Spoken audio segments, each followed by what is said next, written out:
Welcome back.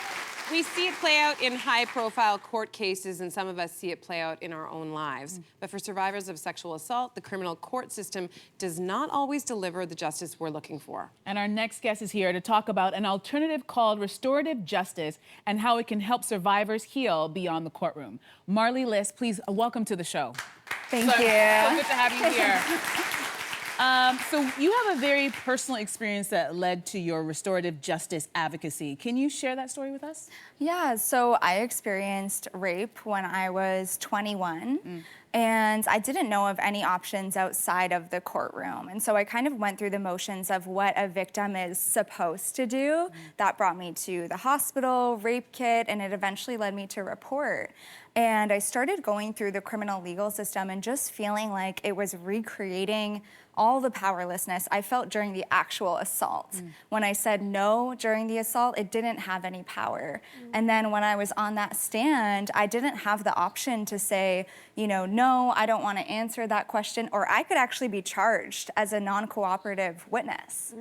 So I was just really losing my faith in the system, and by the time I was subpoenaed for the criminal trial, I started looking into other options and seeing what was out there, and that's when I saw restorative justice and was able to fight for that outcome and experience it, and was just mind blown, like still am to this day, by how healing it was. You know, so restorative justice can take a lot of forms. So how do you define what it is? Yeah, I mean, you're absolutely right. It's not a one-size-fits-all approach, which is good because victims are not a monolith. We all have different needs. For me, it looked like my assailant going to therapy for about 7 months, and then us eventually meeting in a facilitated dialogue. And this is not a new process either. Like, restorative justice has been around a long time, and especially Indigenous communities have been practicing it. Wow. So you had a very clear idea going into this about what you wanted to say and get across in this circle meeting with your assailant. What was the preparation process like? Yeah, a lot of people assume that we're like throwing a victim and perpetrator in a room, crossing our fingers, hoping for the best. But that's not what this is. There was so much preparation leading up to this. The facilitators probably put in 60 hours of preparation work, getting ready. It happened through a nonprofit organization, so they're trained, they have experience.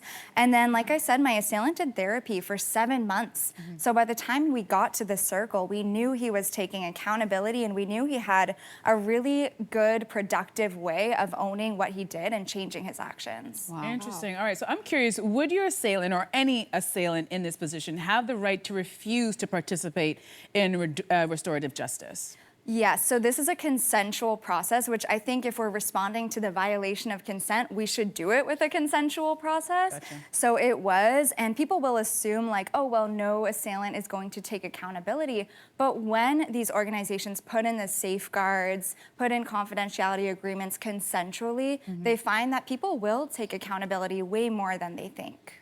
So if we can ask, what was said and exchanged in your circle conversation with your assailant? Yeah, well, something that was huge for me was I could just voice the impact of this uncensored. Whereas in the courtroom, you have to be the credible victim, not too emotional, not too stoic in order to be believed. Here, I could speak all the emotion, all the impact, ask the questions that I've held for like 3 years at that point.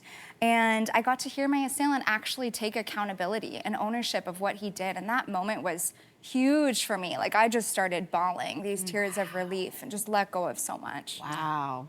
So restorative justice is rightfully centered around survivors, but you were also able to hear from your assailant about their own reckoning. What did you learn? Yeah, so something that was really kind of, I guess, haunting me after the rape for years was just what happens between the time a baby is born and a perpetrator is made? Like, how did we get here?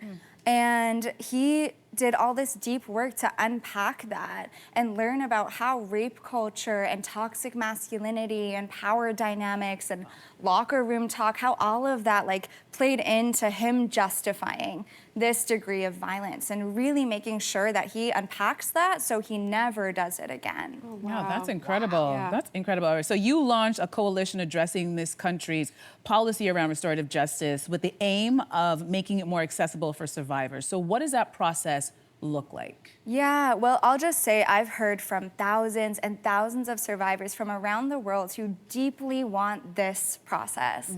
And so we're fighting to raise awareness, to shift representation around what can justice look like, what's possible here. And so that awareness piece, having conversations like this is such a huge part of the mission, and then funding some of the organizations doing this, as well as addressing some of the local policies that act as a barrier. So there is a Crown policy in Ontario right now that means that Crowns cannot refer survivors to restorative justice programs, and we're actively challenging that policy. Wow.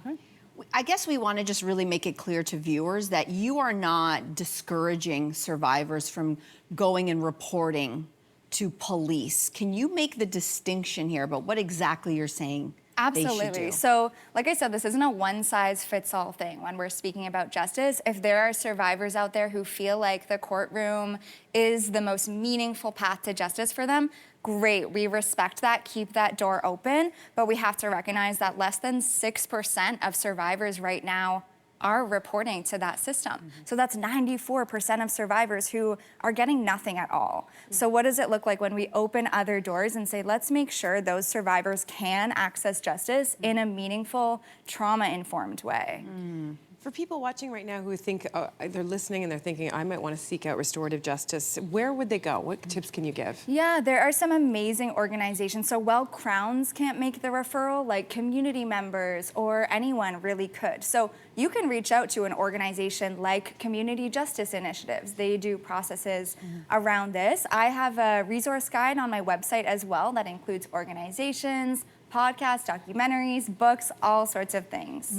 Marlee, thank you so much for sharing your personal story and bringing this very important conversation to our show. Thank you so much. All right, stay right where you are. We'll be right back. Hey, you, come a bit closer.